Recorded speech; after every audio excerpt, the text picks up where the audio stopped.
Hello students, IIT brain में आपका स्वागत।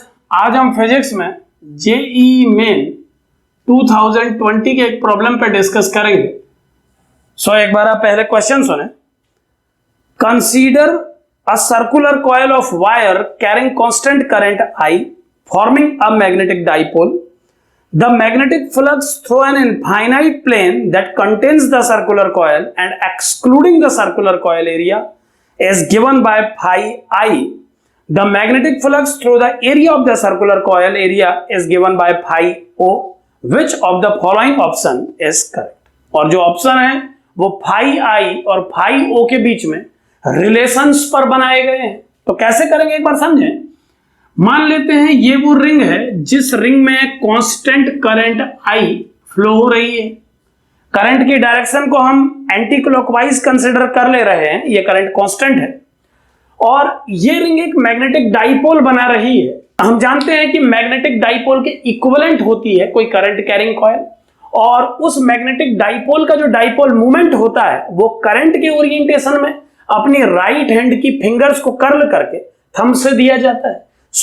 अगर इस करंट कैरिंग कॉइल को एक मैग्नेटिक डाइपोल के इक्विवेलेंट माना जाए तो उस डाइपोल का dipole movement away from the plane of board होगा। हम जानते हैं कि अगर ये एक मैग्नेट के इक्विवेलेंट है तो किसी मैग्नेट की सराउंडिंग में जो ओवरऑल नेट फ्लक्स होता है उसे जीरो होना चाहिए। यानी इस पूरे स्पेस में अगर नेट मैग्नेटिक फ्लक्स कैलकुलेट किया जाए तो एक मैग्नेट के वजह से उसका नेट वैल्यू हमेशा जीरो आना चाहिए। अब रिंग के एस्पेक्ट में भी इस बात को एक बार समझ लें कि ये जो रिंग यहां पर प्लेस की गई है, अगर मैं इस रिंग में एक छोटा सा एलिमेंट कंसीडर करूं तो इस करंट कैरिंग एलिमेंट, इसे आप एक स्ट्रेट वायर के इक्विवेलेंट समझ सकते हैं। इस एलिमेंट्री करंट कैरिंग पार्ट की वजह से आउटर रीजन पे मैग्नेटिक फील्ड का direction into the plane of board होगा। ये मैं राइट हैंड पाम रूल से कर रहा हूं।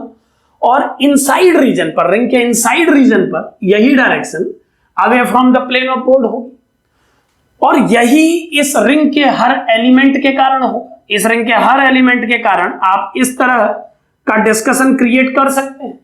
अब अगर मैं इन सभी मैग्नेटिक फील्ड्स जो आउटर और इनर रीजन में क्रिएट हो रहे हैं, जो कि आउटर रीजन में into the plane of board और इनर रीजन में away from the plane of board है, अगर मैं इन सभी मैग्नेटिक फील्ड लाइंस की वजह से इस पूरे स्पेस का ओवरऑल फ्लक्स कैलकुलेट करने की कोशिश करूं तो कुछ इस तरह का पिक्चर सामने आएगा। ध्यान दें कि इस आउटर रीजन में अगर मैं किसी छोटे से एरिया डीए पर टोटल फ्लक्स कैलकुलेट करने की कोशिश करूं, इस एरिया को आप डीए मान लें, तो इस छोटे से एरिया पर फ्लक्स का वैल्यू होगा इस पोजीशन पर मैग्नेटिक फील्ड की स्ट्रेंथ और डीए का डॉट प्रोडक्ट। कंप्लीट स्पेस में इस रिंग के आउटर रीजन में कंप्लीटली नेट फ्लक्स कैलकुलेट करने के लिए हमें इस जैसे सभी डीए एरियाज के फ्लक्स को सम करना होगा।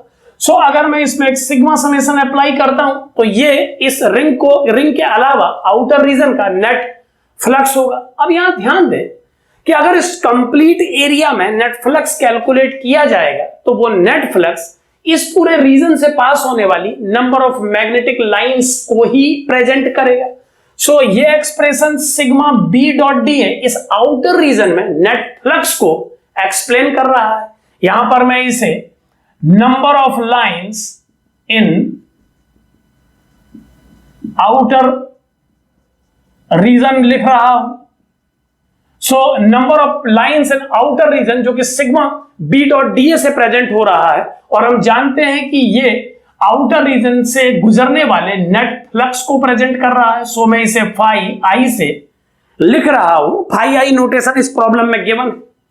दूसरी ओर अगर मैं बात करूं इस रिंग के इनसाइड रीजन पर, तो वहां पर भी ऐसे किसी छोटे से एरिया से पास होने वाले फ्लक्स को बी डॉट डी ए फॉर्मूले से दिया जा सकेगा और इसके सिग्मा समेशन से इस रीजन के नेट फ्लक्स को कैलकुलेट किया जा सकेगा। और आप समझ सकते हैं कि वो नेट फ्लक्स इक्विवेलेंट होगा उन number of magnetic field lines के जो यहां से पास हो रही है। मैं इसे नंबर ऑफ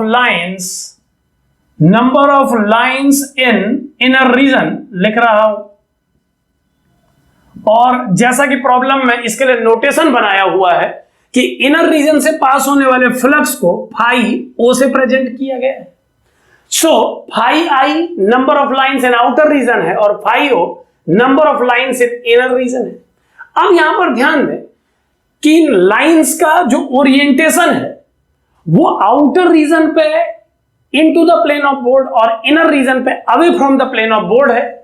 सो इन दोनों ही कंडीशंस में एरिया वेक्टर की किसी स्टैटिक डायरेक्शन के लिए, यहां पर ध्यान रहे कि इस प्रॉब्लम में आप एरिया वेक्टर का कोई भी डायरेक्शन एज्यूम कर सकते हैं। आप into the plane of paper भी ले सकते हैं, away from the plane of paper भी ले सकते हैं। और अगर आप ऐसा करते हैं तो इस कंडीशन में अगर बाहर के रीजन पर फ्लक्स की वैल्यू पॉजिटिव आएगी तो इनसाइड रीजन पर माइनस आएगी। मैं ऐसा क्यों कह रहा हूं समझें कि आउटर रीजन पे magnetic field into the plane of paper है और अगर मैं एरियल वेक्टर को भी into the plane of board मानूं तो दोनों पैरेलल हो जाएंगे और नेट फ्लक्स जो यहां पर प्रेजेंट हो रहा है वो पॉजिटिव आ जाएगा।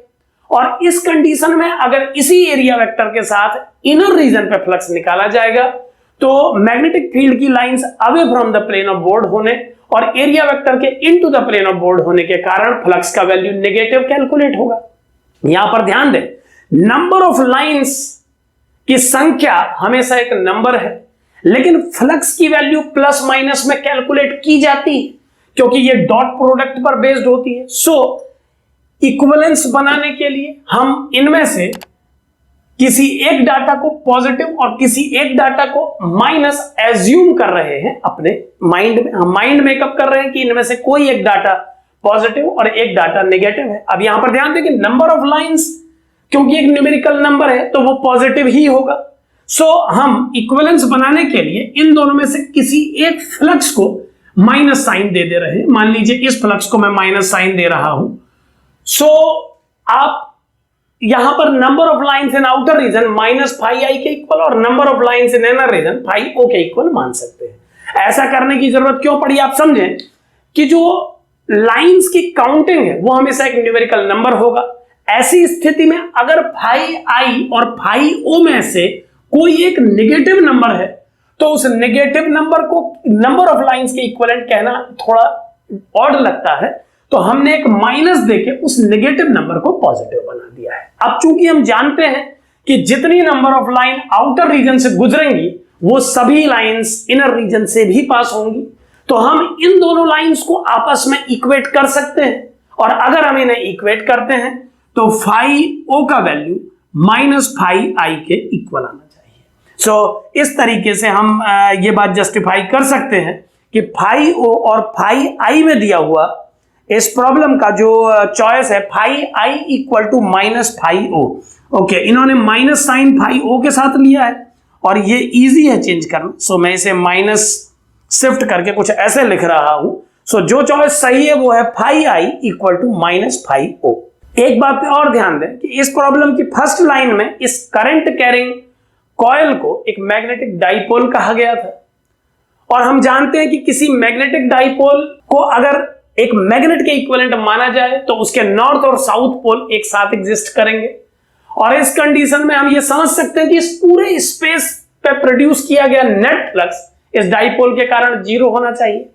सो अगर हम इनर रीजन के फ्लक्स को फाई ओ और आउटर रीजन के फ्लक्स को फाई आई मान के फ्लक्स का नेट सम जीरो लिख देते तो उस कंडीशन में भी हम इस आउटकम को जो कि phi I equal to minus phi O से दिया जा रहा है प्राप्त कर सकते थे।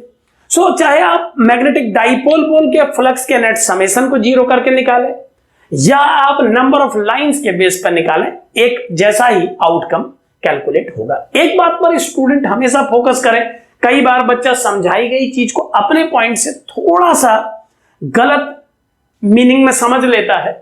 जैसे यहां पर number of lines in outer region और number of lines in inner region में से किसी एक को मैं माइनस साइन दे रहा हूं तो स्टूडेंट को यह लगता है कि सर किसी लाइंस की संख्या को पॉजिटिव में लिख रहे हैं किसी को नेगेटिव में। तो ध्यान दें मैं ऐसा नहीं कर रहा हूं।